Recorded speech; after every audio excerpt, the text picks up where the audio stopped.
International air and space প্রোগ্রামে যোগ দিতে চলেছে ছাতনার কমলপুর গ্রামের বাসিন্দা অয়ন দেঘরিয়া।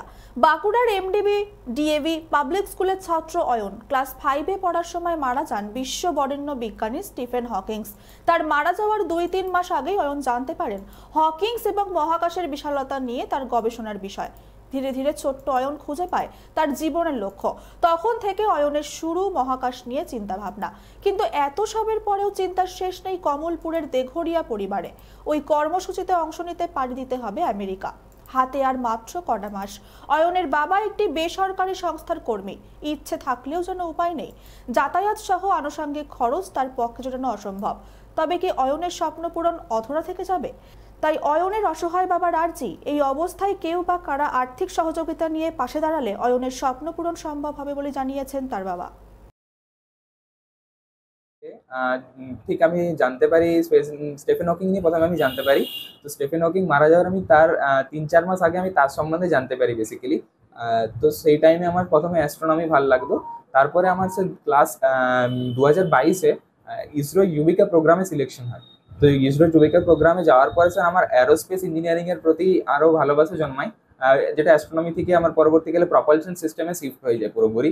তো তারপর থেকে স্যার আমি এখন অ্যারোস্পেস ইঞ্জিনিয়ারিং এর প্রপালশন সিস্টেমটা বেশি ভালো লাগে। তো আমি ফিউচারেও ইচ্ছা আছে যে প্রপালশন সিস্টেম নিয়েই আগানোর, অ্যাডভান্স রিসার্চ করার। পরিবারের সহযোগিতা কিরকম পাচ্ছেন? হ্যাঁ স্যার, সবচেয়ে মধ্যে আমি পাই, কারণ ফ্যামিলি সাপোর্ট ছাড়া স্যার কিছু করা সম্ভব নয় লাইফে। ফ্যামিলি সাপোর্ট, টিচার্সের সাপোর্ট আর ভগবানের ইচ্ছা ছাড়া। আমাদের তো খুবই ভালো লাগছে যে এত বড় একটা অ্যাচিভমেন্ট ও পেয়েছে।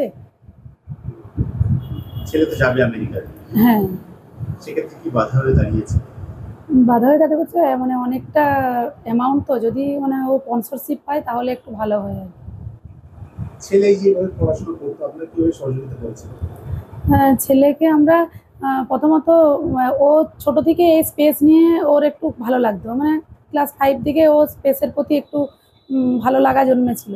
তো লকডাউনের সময় ও এটা নিজেকে খুব ভালোভাবে তৈরি করে নিতে পেরেছিল স্পেস নিয়ে, বা মানে অনলাইনে এইসব জিনিস ইয়ে করে, বা অনলাইনে হেল্প নিয়ে কারো কাছ থেকে অনলাইনে পড়াশোনা করার পরে ও এটা খুব ভালোভাবে তৈরি করেছিল। কিন্তু আমরা ওকে বলতাম যে ওই মানে মানে ক্লাস 10-এ বোর্ডের জন্য যে সিবিএসসি এক্সাম হবে এটা পড়ার জন্য ওকে চাপ দিতাম। তো ও বলতে যে ঠিক আছে আমি আস্তে আস্তে করে নেবো ওটা।